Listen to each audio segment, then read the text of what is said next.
Hello बच्चों, आज हम सब एक पोएम पढ़ेंगे इंग्लिश का। उससे पहले मैं अपना इंट्रोडक्शन देता हूँ। मैं रविंद्रनाथ पति government Russell high school Jagannathpur का शिक्षक हूँ, जो कि आज क्लास 4 का एक पोएम है जिसका शीर्षक है the land of rising sun को आपको पढ़ाऊंगा और समझाऊंगा। उससे पहले हम लोग मानचित्र में या फिर ग्लोब में एक बार जापान विश्व पटल पर कहाँ है इसको देखेंगे और समझेंगे। बच्चों, ये ग्लोब है। ग्लोब के तहत हम विश्व के किसी भी देश को ग्लोब में देख सकते हैं। ये हिंद महासागर है। हिंद महासागर के जस्ट ऊपर ये हम देख रहे हैं भारत की स्थिति है। तो भारत के साथ कौन कौन से इसके नेबरिंग कंट्रीज हैं, भारत के साथ हमारे नेबरिंग कंट्रीज कौन कौन से हैं हम लोग देखेंगे। यहाँ पर पाकिस्तान है, यहाँ अफगानिस्तान है, यहाँ नेपाल है, यहाँ पर चीन है, यहाँ श्रीलंका है। इसी तरह से हिंद महासागर में थोड़े से सुदूर हमारा जापान भी एक मित्र देश है, मित्र राष्ट्र है। उसकी स्थिति देखिए, ये चीन है। चीन के बगल में इधर यहां पर ये जापान एक देश है। और ऐसा माना जाता है कि जो सूर्योदय होती है, सबसे पहला सूर्योदय जापान से होकर होता है। इसीलिए इसको the land of rising sun भी जाना जाता है। बच्चों, the land of rising sun, यही हमारा शीर्षक है पोएम का। डू यू नो, क्या तुम जानते हो, which are our neighbouring countries, हमारे कौन से नेबरिंग कंट्रीज है, हमारे पड़ोसी देश कौन कौन से हैं। मैंने जैसा कि अभी आपको ग्लोब में बताया, हमारे बगल में पाकिस्तान है, अफगानिस्तान है, नेपाल है, चीन है, श्रीलंका है, म्यांमार है, थोड़ा सा दूर जापान है जो कि चीन के बगल में है, परंतु वह भी हमारा मित्र राष्ट्र है, जिसको कि हम लोग नेबरिंग कंट्री के नाम से भी जानते हैं। तो प्रश्न जो पहला है, which are our neighbouring countries. Neighbouring countries से अभिप्राय है पड़ोसी देश, मैंने बता दिया। दूसरा प्रश्न है, what do you know about Japan, Japan के बारे में आप क्या जानते हैं। सबसे पहले तो हम लोग ये जान सकते हैं कि हम लोग, चाहे वो प्रथम विश्व युद्ध हो चाहे वो द्वितीय विश्व युद्ध हो, जापान का नाम सुने हैं। जापान एक विकसित राष्ट्र है। जापान छोटा सा देश है, परंतु बहुत सारे डिजास्टर्स को वो अपने झेल लेता है, चाहे वो सुनामी हो, चाहे वो सारे विश्व से युद्ध करने के मामला हो, इन सब में जापान काफी आगे है। जापान के लोग बड़े स्वावलंबी हैं, बहुत मेहनती हैं। जापान, इस अध्याय में जापान के बारे में बताया गया है कि जापान को हम लोग the land of rising sun भी बोलते हैं, या इस नाम से भी उसे पहचानते हैं। आखिर ऐसा क्यों? क्योंकि जैसे हम लोगों ने ग्लोब में देखा, यहाँ पर सूर्योदय सबसे पहले होता है, इसीलिए जापान को the land of rising sun बोला जाता है। ये सारे विस्तृत जानकारी मैंने आपको समझाया। अब हम पोएम रीड करेंगे। Oh, how I would love to live. तो यहाँ पर एक चिन्ह दिया गया है, जिसको कि हम लोग हिंदी में विस्मयादिक बोधक बोलते हैं, या अंग्रेजी में एक्सक्लामेटरी साइन बोलते हैं। Oh how I know, how I would love to live in the land of the rising sun, to have a cherry blossom tree to look to as the day began. I can't wait to ride the bullet train and catch all of the sight. यहां पर S लगा है, sights, बहुत सारे दृश्य, sights. Climb my way up old Fuji to look down from its Heights. The gardens, they are beautiful, natural and unique. The gardens also symbolize a grand air of mystique. The kabuki actors are amazing and graceful. The parts they play incredibly well. They have the audience in their hands until they bid farewell. I can't wait till I embark to this land I wish to see. I hope you feel as I do and decide to come with me. तो ये हमारा poem था जिसका कि मैंने आपको pronunciation बताया। अब घर में आप इसको बार बार अभ्यास कीजिएगा ताकि आपका भी प्रोनाउंसिएशन क्लियर होगा। अब हम लोग लाइन टू लाइन इस पूरे पोएम का भावार्थ समझेंगे, इसका समरी जानने का प्रयास करेंगे। बच्चों, पोएम स्टार्ट करते हैं। Oh, how I would love to live in the land of the rising sun. यहां बोल रहा है कवि, in the land of the rising sun, जो जमीन है जहां पर सूर्य उदय होता है। How I would love to live, मैं कैसे पसंद करूंगा रहना। कवि बोल रहा है उस जमीन पर जहां पर कि सूर्योदय होता है, मैं वहां पर कैसे पसंद करूंगा रहना। To have a cherry blossom tree to look to as the day began. Cherry tree क्या होता है? चेरी एक तरह का फल होता है और ब्लॉसम माने खिलना। जब पेड़ पर चेरी ट्री हम खिलते हुए देखना चाहते हैं तो उसके लिए हमें सूर्योदय और सूर्योदय के साथ साथ ढलते हुए सूरज का इंतजार करना पड़ेगा, दिन ढलने का इंतजार करना पड़ेगा। जैसे जैसे सूरज आगे बढ़ेगा, जो चेरी पेड़ है पूरी तरह से खिलेगा। सेकंड जो पैराग्राफ है, I can't wait to ride the bullet train. मैं इंतजार नहीं कर सकता हूं, क्या के लिए? टू राइड, चढ़ने के लिए। The bullet train, bullet train ये आप जानते होंगे, ये सबसे तेज चलने वाला ट्रेन है जिसका कि जो स्पीड है वो 650 किलोमीटर प्रति घंटा, 700 किलोमीटर प्रति घंटा। सबसे पहले यह आविष्कार जापान से ही शुरू हुआ था। तो कवि कहता है कि मैं इंतजार नहीं कर सकता हूं, अब उस बुलेट ट्रेन में बैठने का, सवारी करने का मैं इंतजार नहीं कर सकता हूं। I can't wait to ride the bullet train and catch all of the sides. कवि उस बुलेट ट्रेन में बैठकर क्या करना चाहता है? कवि चाहता है and catch all of the sides, जितने भी दृश्य हैं वो बुलेट ट्रेन में चढ़कर कवि जापान घूमते हुए सारे साइड्स को देख लेना चाहता है, निहार लेना चाहता है। Climb my way up old Fuji. Fuji क्या है? जिस तरह से भारत का चोटी कंचनजंगा है, केथरी है, नेपाल से माउंट एवरेस्ट है, उसी तरह से जापान में एक चोटी है जिसका नाम है फुजी, जिसको कवि ने यहां पर ओल्ड फुजी कहकर संबोधित किया हुआ है। तो कवि कहता है climb my way up old Fuji to look down from its heights. कवि चाहता है कि वो उस फुजी चोटी पर चढ़ जाए और वहां से to look down from its heights, और वहां से वो नीचे की ओर देखे, निहारे सारे दृश्य को। उस चोटी के ऊपर, फुजी चोटी के ऊपर चढ़कर कवि निहार लेना चाहता है। Next paragraph, the gardens they are beautiful, natural and unique. देखने पर कवि को कैसा महसूस होता है? वहां के जो बगीचे हैं, गार्डन्स हैं, दे आर ब्यूटीफुल, बहुत सुंदर हैं। नेचुरल एंड यूनिक, बहुत ही प्राकृतिक है। और यूनिक, यूनिक का अर्थ मैंने यहां दिखाया है अनोखा, यानी कि बहुत ही प्राकृतिक है वहां के जो गार्डन्स, बगीचे, और यूनिक है, अनोखे हैं। The gardens also symbolize a grand air of mystic. यहाँ पर एक शब्द यूज किया गया है, मिस्टिक।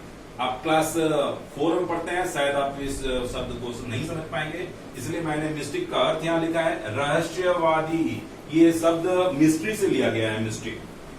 तो कवि का कहना है the gardens also symbolize a grand air of mystic. वहां पर जो गार्डन से बगीचे हैं वो प्रतीत करते हैं, सिंबलाइज करते हैं ए ग्रैंड एयर ऑफ मिस्टिक। मतलब ऐसा वहां के बगीचे को देखने से लगता है कि यहाँ पे जो हवा चल रहा है वो जरूर रहस्यमयी है, उसमें भी कुछ रहस्य छिपा हुआ है। The Kabuki actors are amazing and graceful. यहाँ पर जो शब्द लिखा गया है काबुकी एक्टर्स, एक्टर्स माने तो हम जान रहे हैं जो किसी ड्रामा में या किसी फिल्म में पार्टिसिपेट करते हैं, हम जानते हैं नायक या नायिका, actors, actress. The Kabuki actors, Kabuki क्या है? काबुकी मैंने यहां पर लिखा है प्राचीनतम जापानी ड्रामा। जिस तरह से जापान में ड्रामा का जो पुराना ड्रामा वहां पर जिस तरह से मंच में किया जाता है, उसी को हम लोग काबुकी एक्टर्स बोलते हैं, काबुकी बोलते हैं। प्राचीनतम जापानी drama. The Kabuki actors are amazing and graceful. The Kabuki actors, वे एक्टर्स जो काबुकी ड्रामा में पार्टिसिपेट करते हैं, आर अमेजिंग, वे आश्चर्यजनक हैं, और ग्रेसफुल दैट मीन्स सुंदर हैं। Their parts they play incredibly well.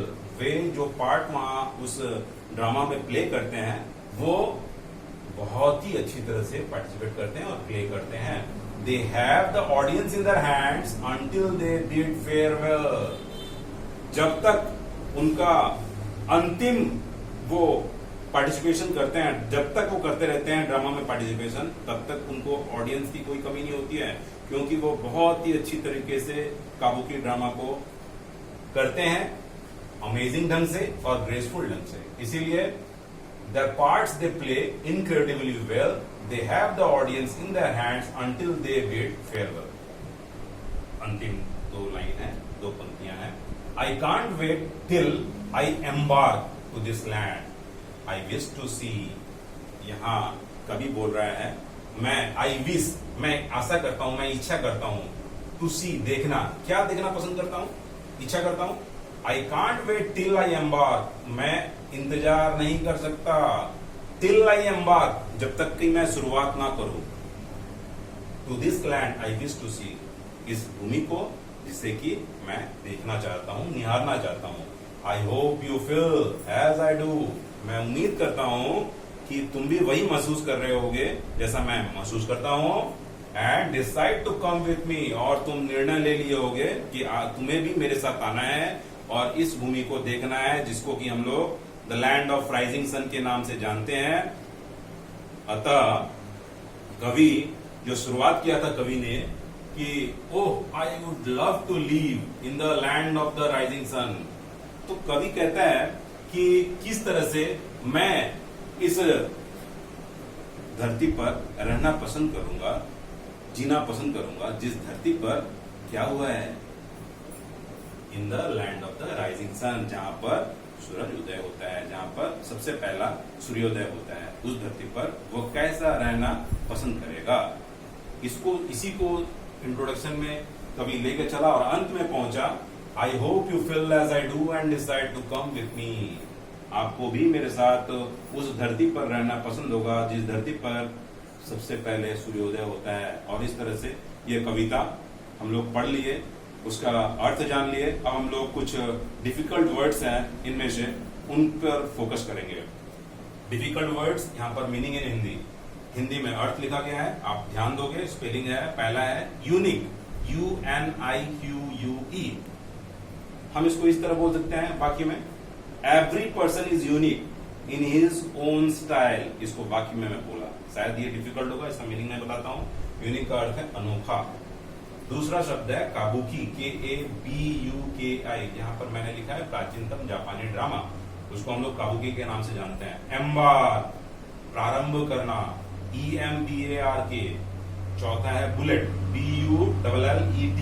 यहाँ पर बुलेट, यहाँ पर अर्थ जरूर मैंने गोली लिखा है, लेकिन तेज रफ्तार वाली रेलगाड़ी को हम लोग बुलेट ट्रेन बोलते हैं, जो कि आप भी जानते होंगे।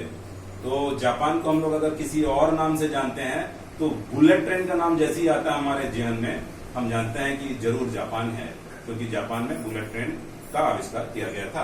आगे मिस्टिक, मिस्टिक, MYSTIQUE, मिस्टिक। यह शब्द मिस्ट्री से लिया गया है, जिसको कि हम लोग रहस्यवादी के नाम से जानते हैं।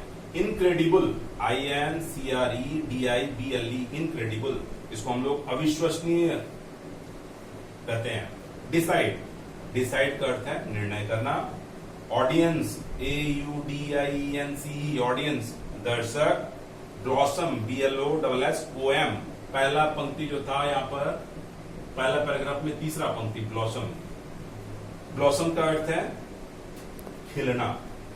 10वां शब्द है अमेजिंग, AMAZING, आश्चर्यजनक। और 11वां है ग्रेसफुल, जिसे कि हम लोग सुंदर से भी जानते हैं।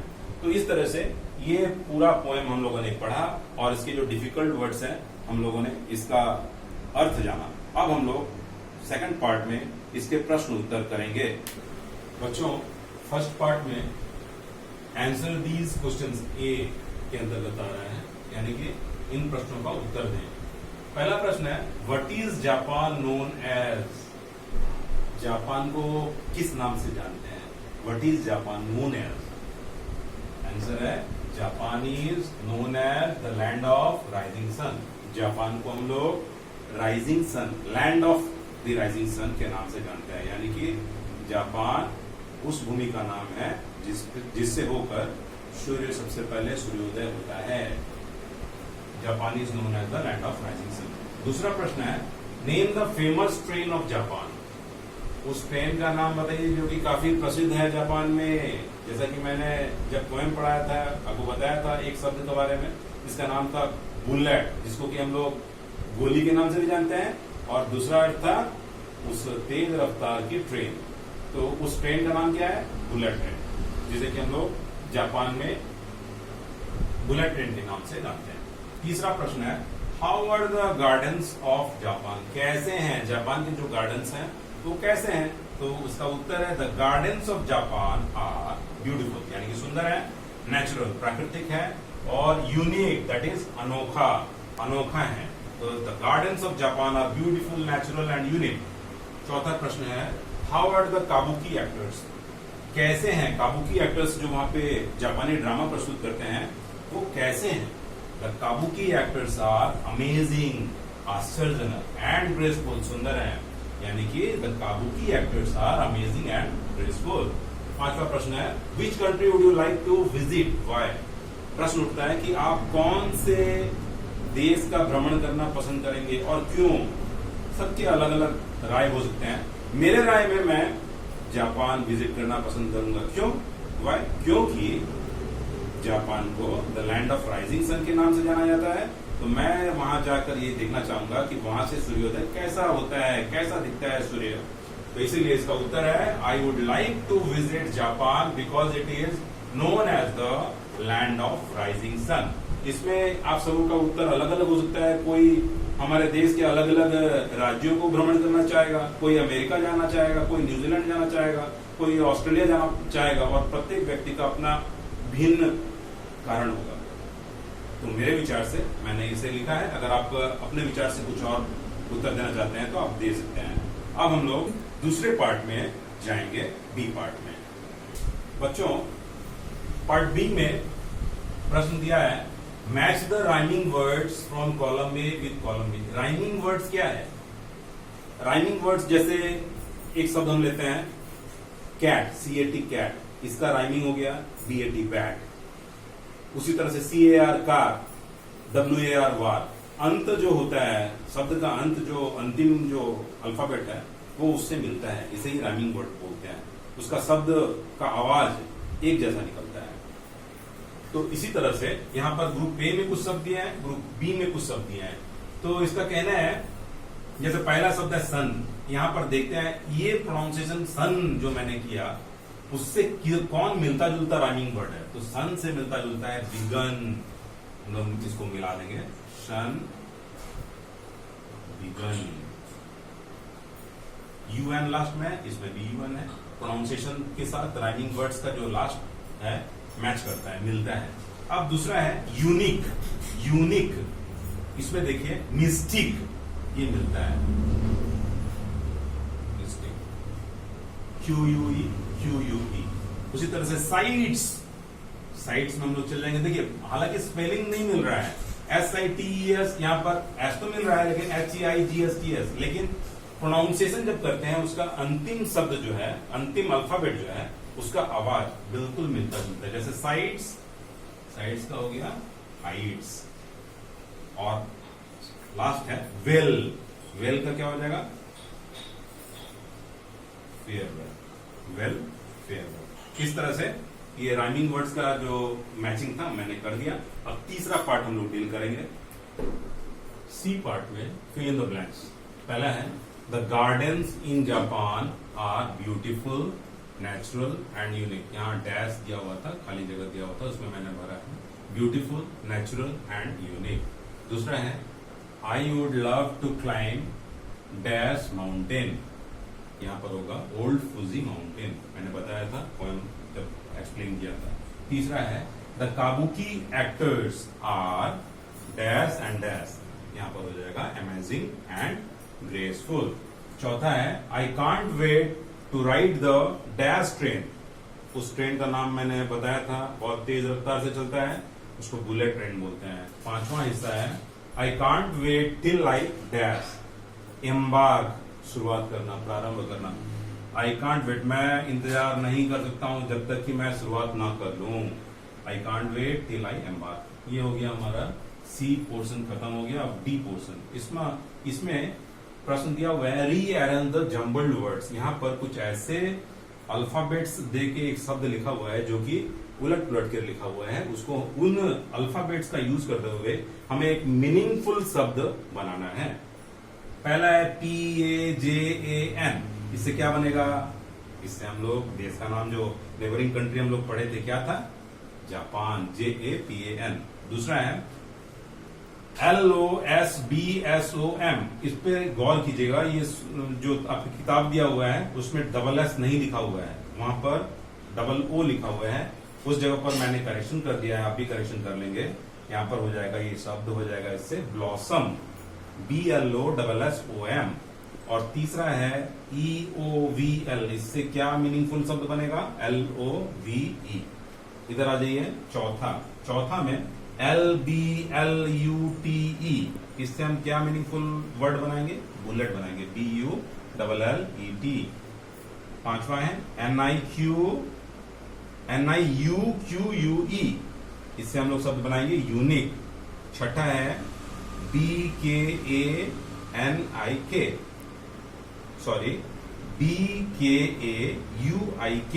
इससे शब्द बनेगा काबुकी, KABUKI।